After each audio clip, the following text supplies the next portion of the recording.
Esta es la quinta o la sexta conferencia ya, para que traten ustedes de conseguir las anteriores. Es una serie donde estamos ubicándonos bíblicamente, escatológicamente, y ojalá que todos tengan ahorita su Biblia en sus piernas, así abierta, con una revista, con un cuaderno, con una pluma, un lápiz, porque vienes a la iglesia a aprender. Y es horrible llegar a la iglesia y estar esperando que te pongan ahí un versículo, está muy bien, pero estos estudios necesitan, ¿verdad?, que tú estés en contacto con la palabra de Dios. Dichosos y felices todos ustedes que en esta mañana trajeron sus Biblias. Muy bien, en el libro de Oseas, en el Antiguo Testamento, el libro de Oseas, capítulo 5, versículo 15, y el capítulo 6, versículo 1 y 2, encontramos dos días proféticos para que puedan ustedes más o menos entrar en razón respecto a la forma como estamos desarrollando esta serie. Les recuerdo que en la Biblia existe la semana de 7 días. Nadie puede explicar quién impuso la semana de 7 días en el mundo. Nadie, más que la Biblia. ¿Por qué son 6 días y el séptimo descansar? 6 por 1, 6 por 1, 6 por 1. Desde el punto de vista nutricional y desde el punto de vista de la salud, Dios en su misericordia sabe que el cuerpo humano necesita descansar. Y cuando un ser humano no descansa el séptimo día, después de 6 días de trabajar, y si tú trabajas el domingo, bueno, el lunes es tu día de descanso, ya no hay ningún Shabbat obligatorio. Esto es importante recordarlo. Ya no tiene que ser el sábado. El cristianismo tiene el día primero de la semana, que es el domingo, porque Pentecostés vino en domingo, Cristo resucitó en domingo, los apóstoles comenzaron a juntarse ya no el sábado sino el domingo, recogían las ofrendas el domingo, etcétera, etcétera, y muchos trabajan el domingo, entonces el día de descanso es el lunes. La cuestión es que trabaja 6 días y trata el séptimo día de no hacer nada. ¿Saben qué es nada?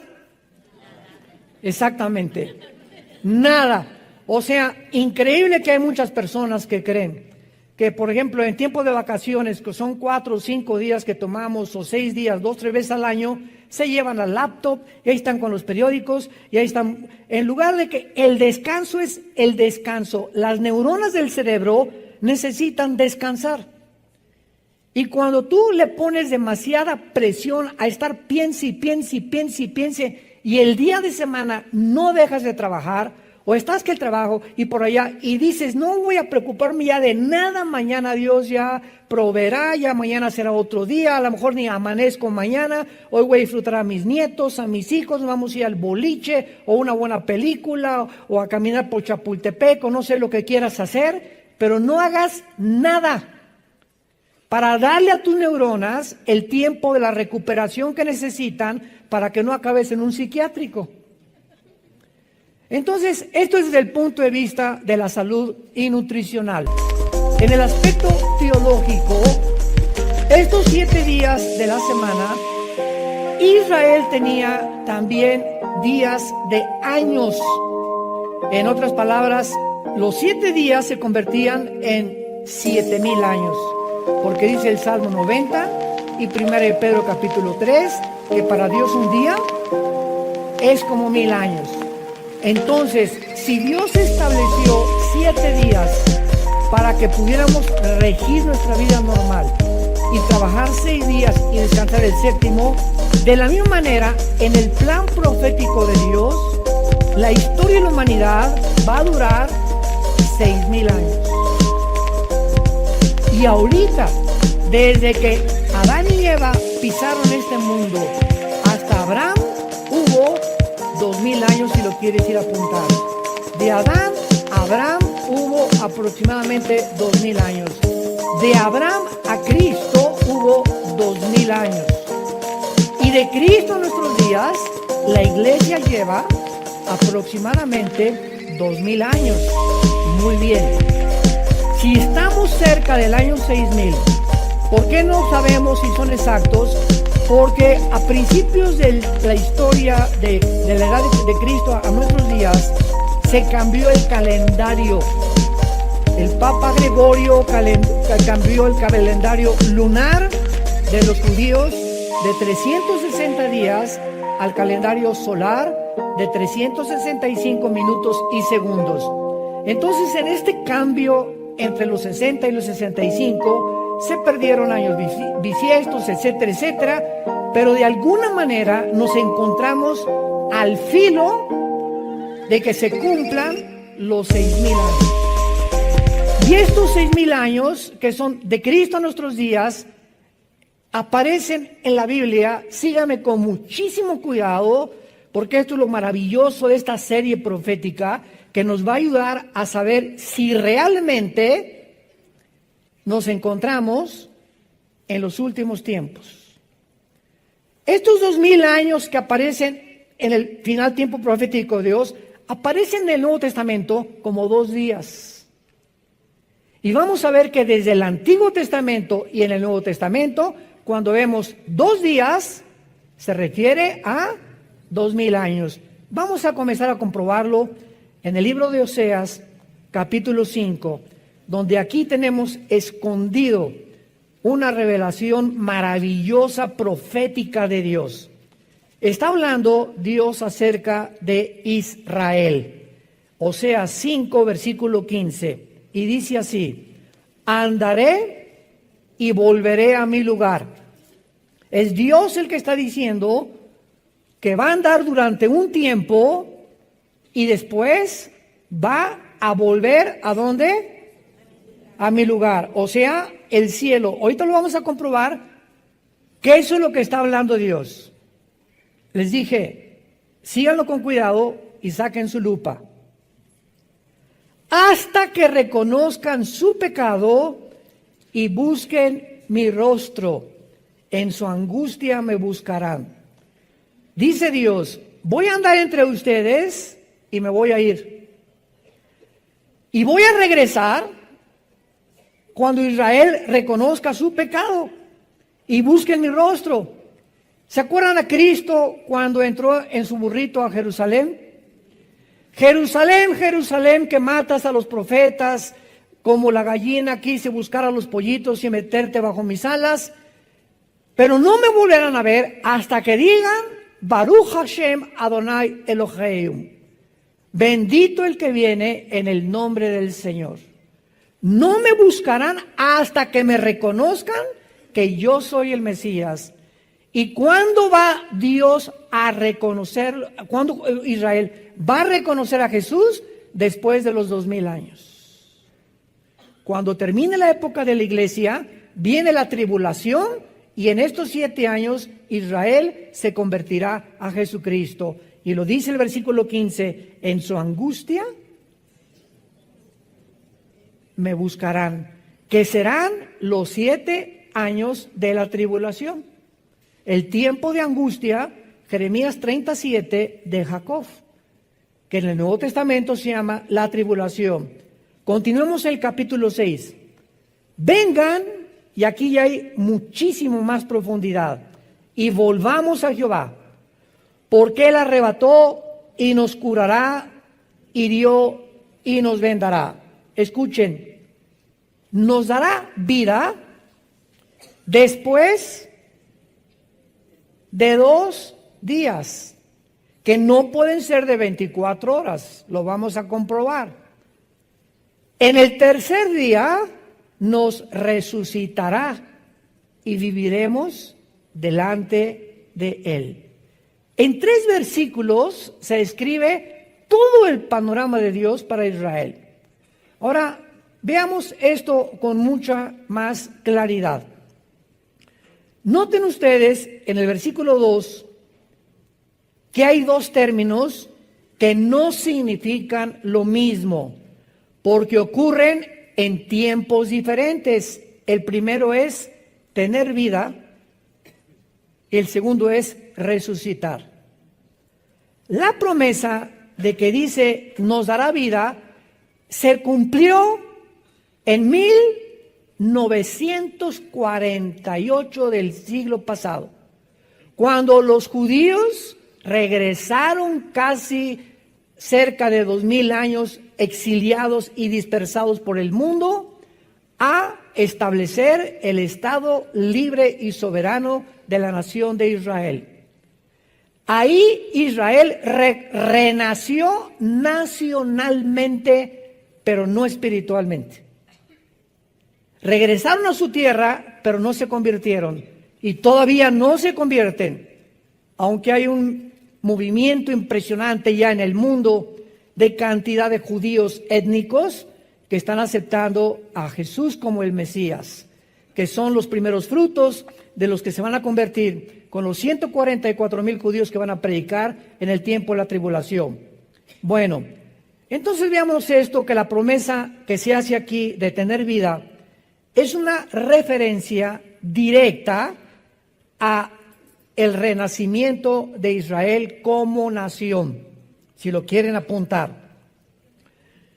Y nos preguntamos, ¿qué otra nación en la historia del mundo ha vuelto a nacer después de haber estado exiliada de su tierra por más de casi 2000 años a través de la historia? ¿Qué nación ha podido igualar a Israel para renacer después de casi 2000 años? Y este milagro de este renacimiento de Israel se profetizó en Isaías 66:8, escrito hace 2700 años. ¿Quién oyó semejante cosa? ¿Quién vio tal cosa? ¿Concebirá la tierra en un día? Pregunta el Espíritu Santo, ¿nacerá una nación de una vez? Pues en cuanto Sión estuvo de parto, dio a luz sus hijos. Entonces, Israel, damas y caballeros, señores sociólogos que nos visitan, antropólogos, historiadores, es la única nación en la historia que no ha tenido comparación con ningún estado, con ninguna nación que haya podido, ya no digamos todas las generaciones, por casi 2000 años, ninguna nación en una sola generación, que en la Biblia una generación son aproximadamente como 80 años, de acuerdo al Salmo 90 también, no ha podido ninguna nación en la historia regresar a su religión, a su estado, a su lenguaje. No lo perdieron el hebreo, mezclado con algo de arameo, como en 1948, ante los ojos expectantes del mundo. Me voy a adelantar un poquito, porque las primeras dos guerras mundiales, la Primera Guerra Mundial preparó a Israel para su tierra. Y la Segunda Guerra Mundial preparó a la tierra para los judíos. Increíble, que tuvo que haber dos guerras mundiales para que en la Primera Guerra Mundial los ingleses les quitaran al Imperio Otomano de los turcos el control del Medio Oriente. Cuando en 1923 los ingleses, el general Alibay, entra a Jerusalén y sacan a los turcos y se acabó el Imperio Otomano turco que había prevalecido casi 500 años. Y de 1923 a 1945 los ingleses tenían el control del Medio Oriente. Acaba la Segunda Guerra Mundial en 1945 y la Liga de Naciones, que después se convirtió en las Naciones Unidas, decretan que los ingleses se salgan y que Israel tome posesión de su tierra soberanamente, convirtiéndose en un estado.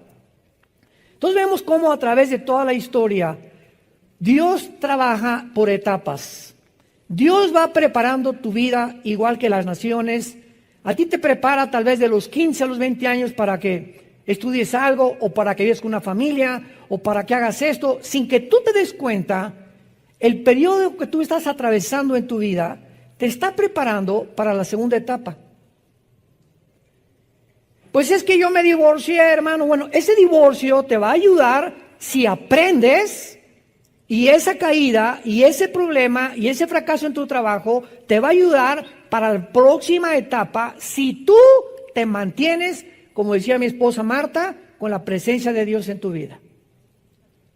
Aléjate de Dios y olvídate de Dios por los problemas que tienes y pierdes, abortas tu llamado. Te sales del camino y te puedes quedar como los judíos en el Antiguo Testamento, 40 años dando vueltas. En la geometría, un círculo es un punto donde tú partes y regresas al mismo punto. Nunca llegas a ningún lado. Siempre en ciclos tu vida. Eres igual que hace 4 años, igual hace que 10 años. Tu vida no ha podido cambiar. ¿Y sabes por qué no ha podido cambiar? Porque te gobernó la amargura. Un cristiano amargado no avanza ni una pulgada en su vida espiritual. No me importa que me violaron, hermano, mi papá fue esto, y mi mamá fue esto, y me divorcié, y la gente no me quiere, y como los perros me estoy lamiendo todas las heridas, y te victimizas, el mundo está contra mí, nunca me quisiste, papá, nunca me quiso nadie. Y cuando comenzamos a centrarnos en nosotros, sin entender que hay una ley de la responsabilidad espiritual en la Biblia, que nadie es responsable de lo que tú eres ahorita más que tú y yo. El día que tú dejes de echarle la culpa a algo o a alguien por lo que tú eres ahorita, ese día vas a madurar. Las personas inmaduras, los que no crecen, son los que siempre están creyendo que son como son porque alguien tuvo la culpa de ser como son. Es la victimización de la personalidad que te desintegra internamente el alma y el espíritu. Muy bien.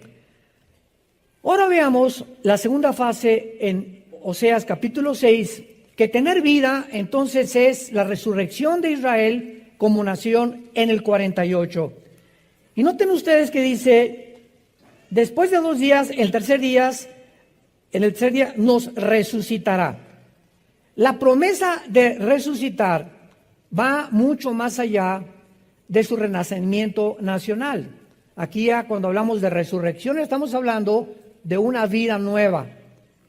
Israel nace de nuevo, nace como nación secular, y después, hasta que Cristo regrese, va a renacer espiritualmente. La segunda promesa de Oseas, marcada por el tercer día, apunta hacia el renacimiento espiritual de Israel. Nos resucitará después de los 2000 años. Y es cuando veremos nosotros Romanos 11, 25 y 26, y todo Israel será salvado. Romanos capítulo 9, capítulo 10 y capítulo 11 de la carta de Pablo a los romanos, 3 capítulos le dedica Pablo al renacimiento de Israel como una nación espiritualmente. Ahora, muy bien, veamos la promesa que Dios hace antes en Isaías, Oseas 15, andaré y volveré a mi lugar. Aquí está Cristo. ¿Saben quién está hablando aquí? Dios en la persona de su Hijo. Andaré y volveré a mi lugar. Vamos a ver ahora en el Evangelio de Juan, principalmente, cómo Cristo comienza a platicarles a sus discípulos continuamente, diciéndoles, me voy a ir. Me voy a ir. Voy a regresar. Y estaban los discípulos, ¿a dónde? ¿A Tlacomulco? ¿A dónde te vas? ¿De qué está hablando? ¿Se va de vacaciones o qué? Pero él estaba citando Oseas 5:15, de que él iba a regresar a su lugar e iba a regresar al mundo cuando Israel se convirtiera, que será en el tiempo de la tribulación. Vayamos pues al Evangelio de Juan. ¿Ya ven por qué no traen su Biblia? Muchachitos. Capítulo 7, Juan 7. Entonces Jesús dijo, Juan 7:33, todavía un poco de tiempo estaré con ustedes e iré al que me envió. Todavía los discípulos con este lenguaje no lo entendían. Continuamente, vamos a seguirlo viendo, Jesús está anunciándoles que se va a ir. Y qué increíble que sepa Jesús a dónde se iba a ir después de muerto. Al que me envió a la tierra, me envió a morir. Pero yo sé que cuando después muera a los 3 días, voy a subir al que me envió. Veamos ahora Juan capítulo 13, nos brincamos hasta el capítulo 13, versículo 33. Hijitos, Juan 13:33. Aún estaré otra vez, aún estaré con vosotros un poco. Me buscarán, pero como dije a los judíos, así les digo ahora a ustedes, a donde yo voy, ustedes no pueden ir. Ahí ya les dice a los discípulos con más claridad, antes me voy a regresar con el que me envió. Y ahora les digo, cuando yo me vaya, ustedes no se pueden ir conmigo. O sea, yo me voy a morir primero que ustedes. Ustedes me van a alcanzar después, todavía no se lo revela. Pero quiero decirles ahorita que a donde yo voy ustedes no van a poder ir. Y más confusión trajo a los discípulos. ¿Y ahora por qué nos quiere dejar huérfanos? ¿A dónde quiere ir que no nos quiere llevar con él? No tenían la idea todavía de la dimensión espiritual que Jesucristo estaba mencionando. Juan capítulo 14. No se turbe vuestro corazón del 1 al 3. Crean en Dios, crean también en mí.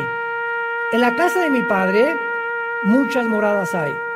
Si así no fuera, yo os lo hubiera dicho. Voy a preparar lugar para vosotros.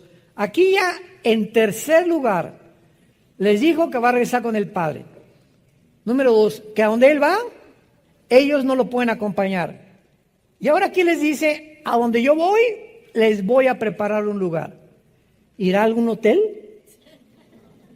¿Irá a la Riviera Maya a prepararnos ahí algo rico para vivir ya eternamente ahí en la Riviera junto con Él?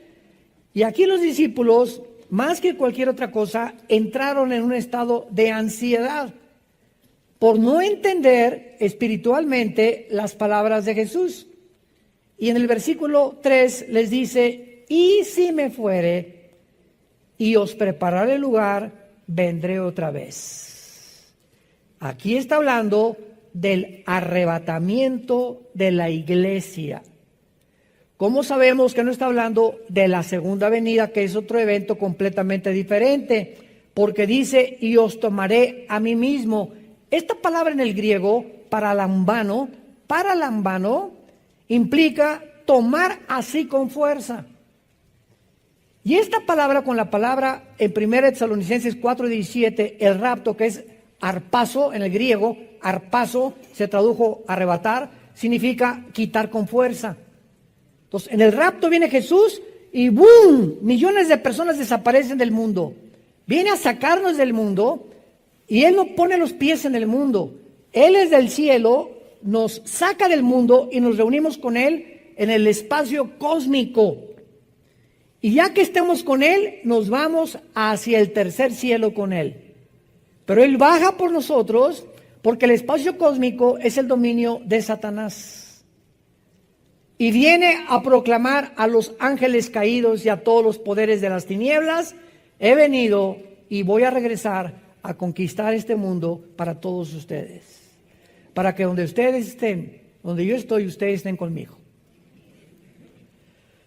Muy bien, sin embargo, aun cuando actualmente nos encontramos en la época de la iglesia, que son estos 2000 años, esto es importante.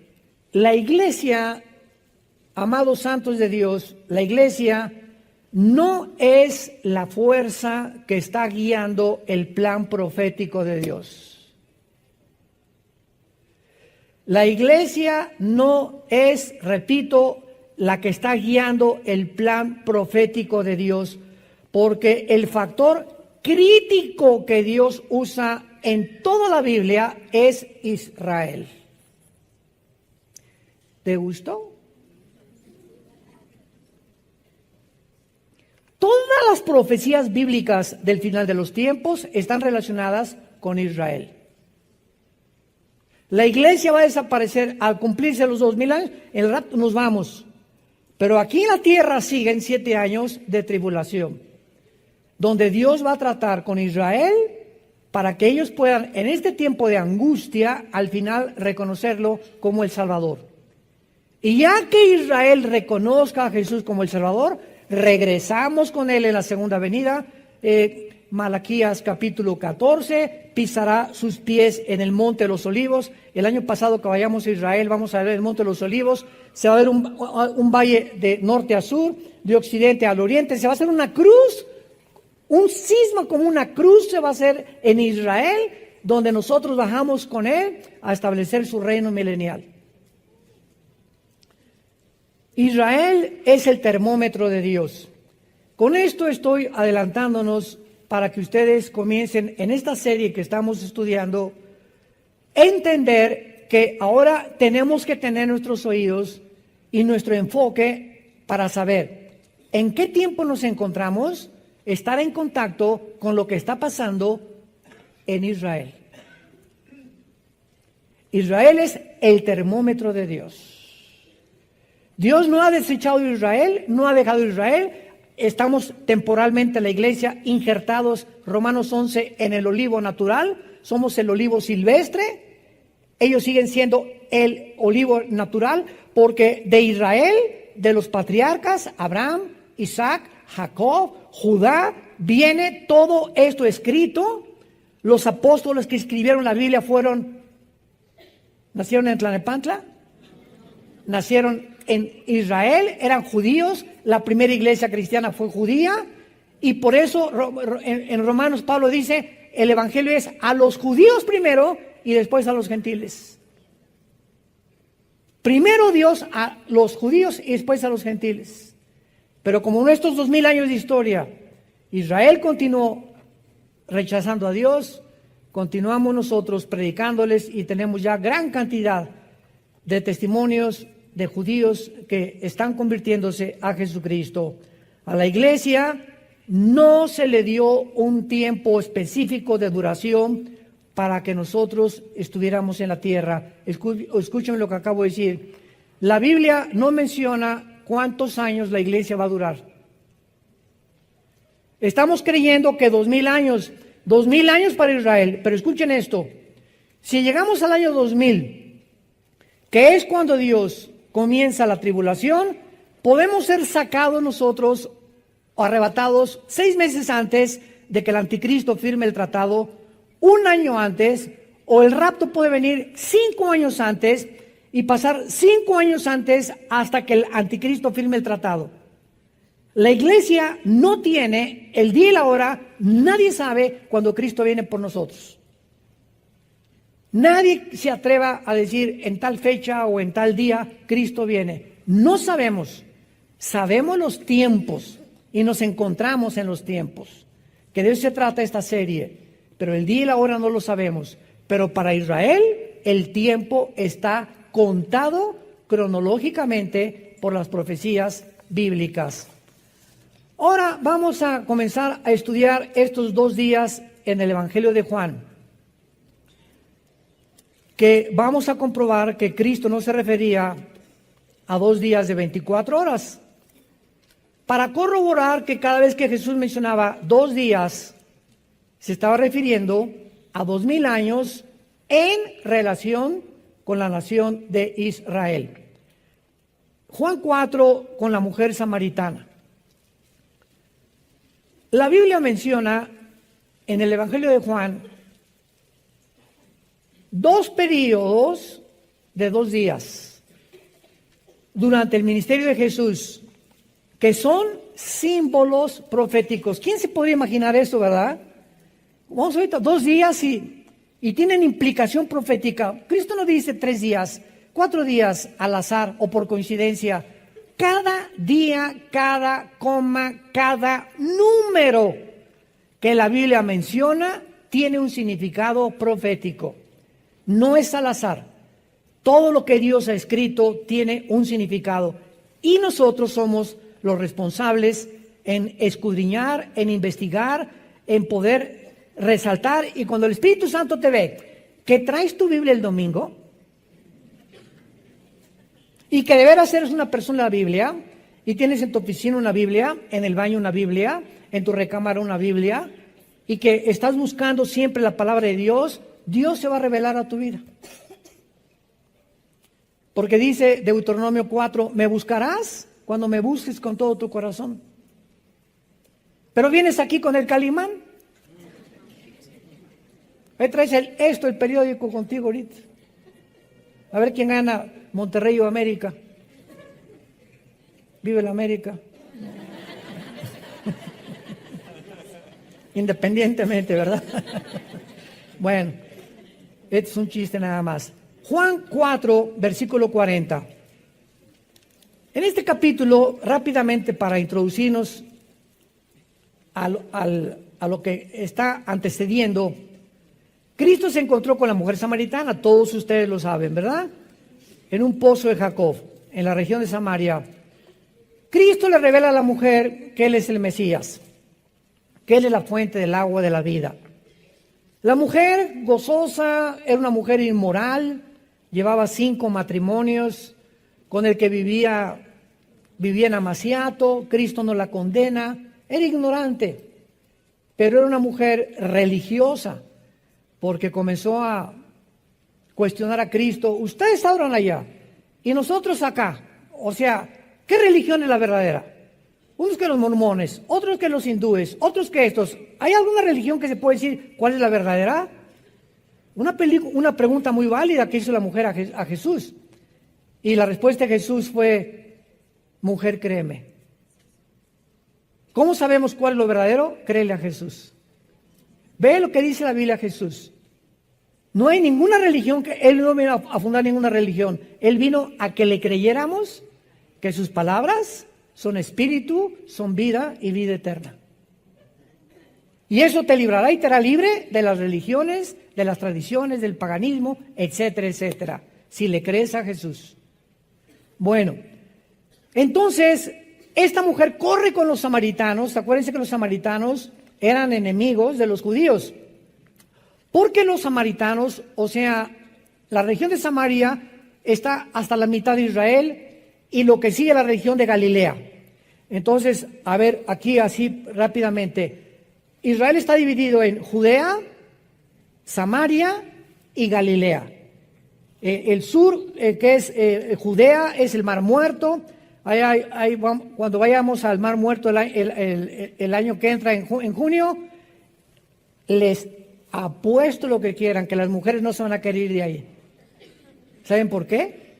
Porque las cremas del Mar Muerto embellecen a la mujer.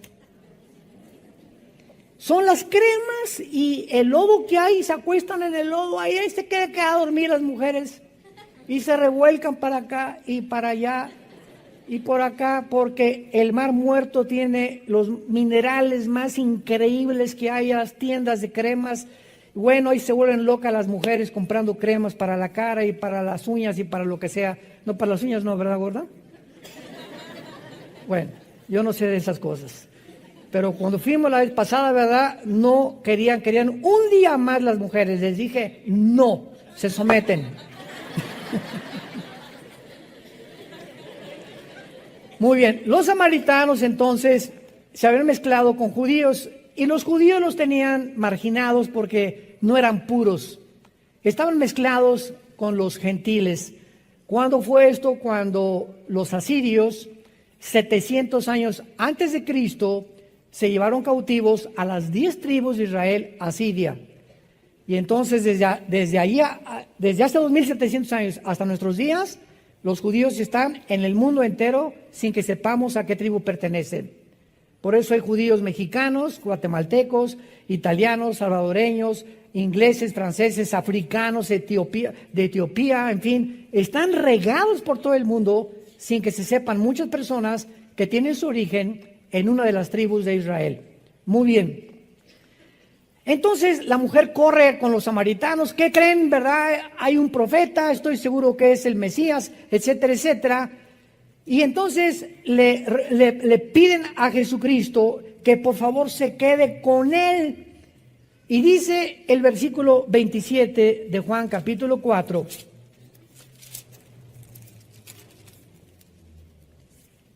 En esto vinieron los discípulos y se maravillaron de que hablaba con la mujer. Sin embargo, ninguno dijo, ¿qué preguntan o qué hablan? Sin embargo, encontramos en el versículo 42, y decían a la mujer, ya no creemos solamente por tu dicho, porque nosotros mismos hemos oído y sabemos que verdaderamente este es el Salvador del mundo en Cristo. 2 días después, salió de allí y se fue a Galilea. Pregunta, ¿por qué Jesús detiene su visita a Samaria 2 días? ¿Por qué 2 días?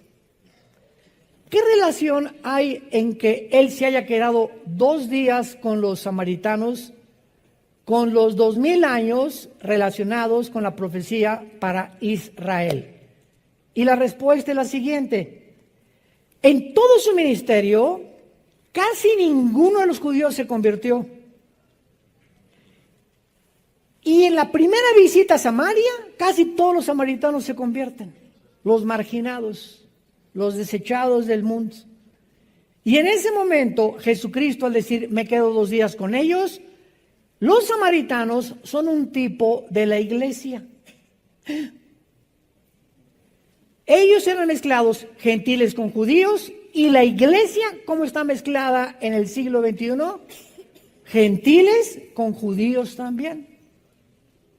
Y cuando Jesús dice, me quedo 2 días con ustedes, está hablando proféticamente que después de los 2000 años vendría Dios a establecer su trato con los judíos.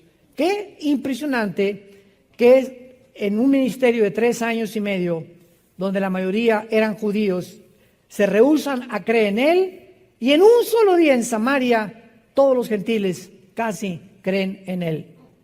¿Qué significado tenía, verdad? Que la época de la iglesia está mezclada también, pero predominantemente de gentiles. Ser un reflejo de este ministerio de Jesús que tuvo con los samaritanos. ¿Podríamos alguna vez habernos imaginado esto? ¿Ven cuántas joyas y cuántas piedras preciosas? Ahorita todavía están muchos. Lo comprendo. El año que entra lo vas a entender un poco más. Pero son piedras preciosas y joyas que vamos descubriendo en la Biblia. Y ¿saben cuál es el secreto de la Biblia? La conexión. Estar conectando versículos con otras partes para no sacar de un contexto un texto y hacer un pretexto. Esta es la razón por la cual hay tantas sectas que sacan un versículo sin tomar en cuenta otras partes de la Biblia, y entonces si no tienes el rompecabezas completo, no puedes enseñar la Biblia, porque estarías enseñando herejías. Y este es lo precioso que tenemos nosotros en la Biblia. Pero vayamos al segundo caso en la Biblia, Juan capítulo 11, donde se encuentran otra vez los 2 días en la resurrección de Lázaro. Esto está tremendo. Capítulo 11 de Juan. Esta es la segunda vez en todo el Evangelio de Juan, donde un periodo de 2 días aparece en la historia de la resurrección de Lázaro. La resurrección de Lázaro. ¿Qué leímos en Oseas? Nos resucitará después de 2 días. ¿Verdad? Ya estamos uniendo cabos, como que ya comienza a ser un poco más claro el rompecabezas. Muy bien. Ya hemos visto claramente en el versículo 24 que de una forma sospechosa, Marta le dice esto a Jesús. Juan 11:24. Marta le dijo, yo sé que resucitará en la resurrección en el último día. o se tradujo en el día postrero. Marta sabía de alguna forma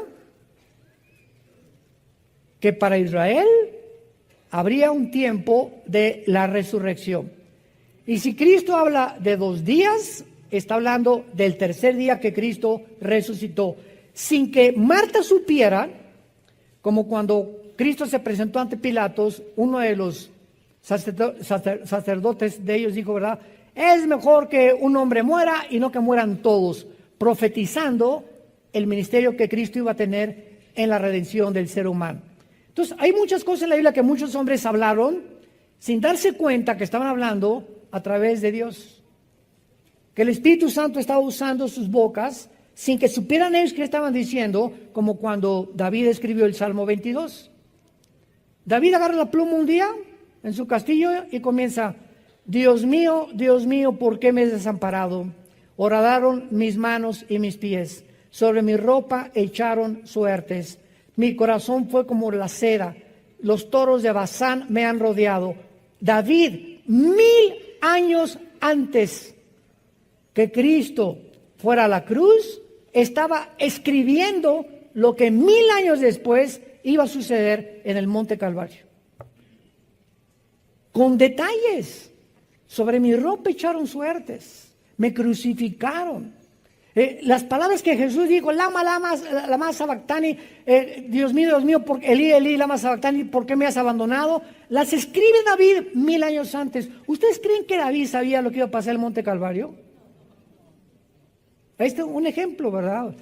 Isaías 53, despreciado y desechado entre los hombres, varón de dolores, como que escondimos el rostro de él. ¿De quién estaba hablando? Del Mesías que vendría 700 años después. Isaías no tenía idea, porque cuando Cristo hace su aparición en el mundo, ninguno de los líderes religiosos, los teólogos, los fariseos, los que conocían más que el pópulos, la teología y la Torá, etcétera, etcétera, no pudieron entender, escuchen con cuidado esto, que el Mesías tenía primero que morir. Y esta fue la trampa del plan de Dios al diablo. Dice en 1 Corintios capítulo 2, si los príncipes de este mundo, o sea, los principados satánicos, hubieran sabido y conocido la sabiduría de Dios, nunca hubieran crucificado a Cristo. Si el diablo hubiera sabido que Cristo iba a resucitar, no se hubiera metido en Judas. De menso lo hace. Pero cuando Cristo resucita, el plan escondido de Dios, ni los ángeles lo conocían, era un secreto entre Dios y su Hijo Jesucristo. Entonces, en el Antiguo Testamento, lo único que aparece es un Mesías, pero la mayor parte de ellos creían que era el Mesías o el descendiente de David.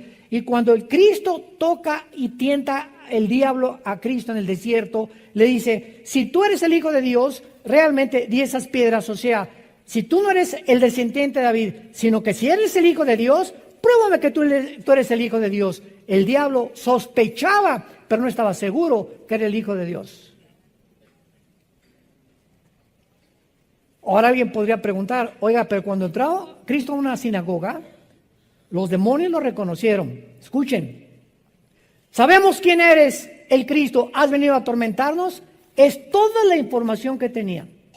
Sabemos que eres el Mesías, el Cristo, que significa el Mesías. Pero no sabían el plan que tenía que morir. Oye, hermano, pero después de cuando les comenzó a preguntar a los discípulos y es necesario que el Hijo del Hombre sea entregado en manos de pecadores y al tercer día resucite, pues el diablo no estaba oyéndolo. Escucha esto, si tú no tienes al Espíritu Santo, aunque oigas esto, no lo vas a entender. Yo puedo venir ahorita con una persona de otra religión, oye, es que María no es corredentora con Cristo. Los santos no pueden perdonar los pecados. Aquí está en tu Biblia. No. Es mi religión. No voy a rechazar mi religión. Ahí está, y no lo ven. ¿Cómo lo explicas? Hasta que el Espíritu Santo entre a nuestra vida y nos abra el entendimiento, podemos tener la luz y no ser iluminados. No hay peor ciego que aquel que tenga la luz enfrente y no es que no pueda ver, no la quiere ver.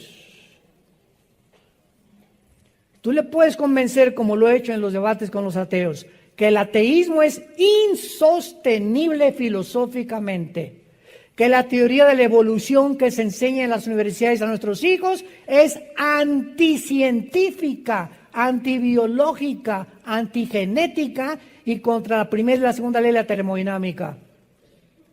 Y los maestros les dices, pero ¿cómo estás enseñando algo que tu misma ciencia, que te jactas en que eres científico y que esto es una religión? La ciencia te demuestra que la teoría de la evolución es imposible.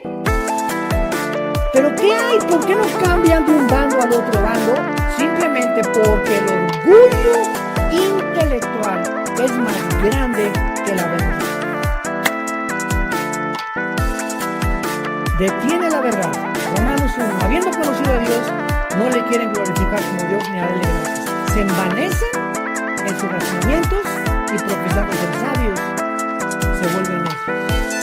La Biblia nos explica la conducta psicológica del ser humano en todos sus sentidos. Muy bien. Entonces, Marta le dice, en el último día vas a resucitar. Y Lázaro se enferma gravemente. Sabemos que eran los mejores amigos de Jesús. Marta, María y Lázaro eran 3 hermanos. Y supuestamente esta familia era de mucho dinero. Eran de las familias más pudientes que había en Israel. Y siempre estaban a Cristo hospedándolo en su casa, dándole de comer. Seguro que hasta una habitación especial la tenían para él, etcétera, etcétera. O sea, era como un amigo íntimo Jesús de Marta, María y de Lázaro. Imagínense ustedes cuando le van a avisar a Jesucristo, Lázaro está gravemente enfermo. Dice el versículo 3 del capítulo 11, enviaron las hermanas para decir a Jesús, he aquí el que amas, o sea, el Espíritu Santo pone énfasis en que había un amor muy especial de Jesús por Lázaro, principalmente por Lázaro, al que amas. Cuando lo oyó Jesús dijo, esta enfermedad no es para muerte, sino para la gloria de Dios, para que el Hijo de Dios sea glorificado por ella. Hasta ahí sabemos que Cristo detiene su visita, no 3 días, nunca por Dios lo vamos a ver, con el propósito de que muera Lázaro. El plan de Dios era que Lázaro muriera. El plan de los hombres era que viviera y que no se muriera de esta enfermedad. Los pensamientos de Dios no son nuestros caminos y son más altos que los de nosotros. Pues hay muchas decisiones de Dios que Él toma que van mucho más allá de lo que creemos que sería mejor para nosotros. Pues como hace poco me dijeron una persona que querían ir a resucitar a un muerto y les dije, miren hermanos, si don Pancho Pistolas resucita, ¿saben lo que va a pasar? Que abriendo los ojos va a decir, devuélvanme. Por el amor de Dios, estaba mucho mejor que en mi rancho. Estoy mejor que en este mundo de sufrimiento. La muerte es la liberación del alma y del espíritu para estar en un lugar que ni nos imaginamos y queremos traerlos de vuelta. Solamente para que esté conmigo, porque lo extraño. Y claro que es lógico eso, ¿verdad? Y quisiéramos que no perdiéramos a los seres queridos, pero cuando el cristiano sabe que una persona de la familia ha partido con el Señor y está en un lugar 1000 veces mejor que en este mundo, ese es un consuelo que te da para tener paz en tu vida y seguir viviendo para Cristo y no vestirte de negro 5 años. Muy bien. Entonces le envían a Jesucristo y dice el versículo 6, cuando oyó pues que estaba enfermo, se quedó 2 días en el lugar donde estaba. ¿Por qué 2 días? Siempre pregúntate en la Biblia, ¿por qué? ¿Por qué? ¿Por qué? ¿Por qué es esto? El mundo de los por qué que pertenece a los niños. ¿Por qué los globos se elevan, papá? ¿Por qué en el avión veo como hormiguitas a la gente? ¿Por qué esto? ¿Por qué el otro? ¿Por qué se hace caliente el agua? ¿Qué es lo que calienta el agua? ¿Por qué el agua se evapora? Y los niños tienen 1000 preguntas y crecemos, llegamos a los 50 años y dices, ya lo chepo todo. Qué feo, ¿no? Cuando hay tiempo de preguntas y respuestas en los seminarios que tenemos, veo cantidad de cristianos que no tienen preguntas. ¿Cómo no lees la Biblia? Oye, leo la Biblia y 1500 dudas salen. Nunca podremos conocer la respuesta a todas las dudas, seríamos dioses. Entonces, mientras estemos en un mundo limitado y la mente de Dios, que es la palabra de Dios, tendremos 1000 dudas. Y el secreto es no quedarte con las dudas, investigar, preguntar, porque Dios quiere responderte. Entonces, se queda 2 días y la pregunta es, ¿por qué? ¿Por qué 2 días se queda Jesús en Betania? Intencionalmente, Jesús retrasa su viaje. Ni siquiera acabé y miren, ya están. Qué malintencionados, ¿verdad? Para manifestar el poder de Dios en la resurrección.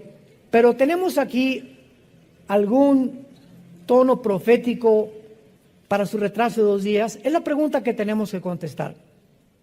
Ya sabemos que los 2 días para que resucitara y corroborar que al tercer día también le iba a resucitar, porque entonces al tercer día resucita Cristo a Lázaro, proféticamente anunciando y señalando su resurrección. Pero ¿habrá algún tono profético relacionado con los 2 días de Israel? ¿Está Lázaro representando simbólicamente a Israel?